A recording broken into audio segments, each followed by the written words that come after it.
Introduction to PLC Tutorials. What you will learn in this tutorial. 1. Understanding PLC architecture.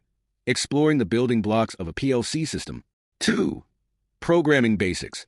Learning ladder logic with examples using the following interface modules. 3. Interfacing I/O devices. Digital input, digital output, analog input, analog output, weighing module, servo module, communication protocol modules. 4. Troubleshooting. Diagnosing and fixing common issues in PLC systems. 5. Real-world applications. Implementing practical automation solutions. Whether you're an engineer, technician, or enthusiast, this tutorial is tailored to help you grasp the essentials of PLCs. With clear explanations, hands-on exercises, and practical examples, you'll gain the confidence to start working with PLCs effectively. Dive in, and let's unlock the potential of industrial automation. Additionally, we will cater our services and solutions to OEMs. 1. We provide programming support for OEMs. 2. We provide technical training to the engineers. 3.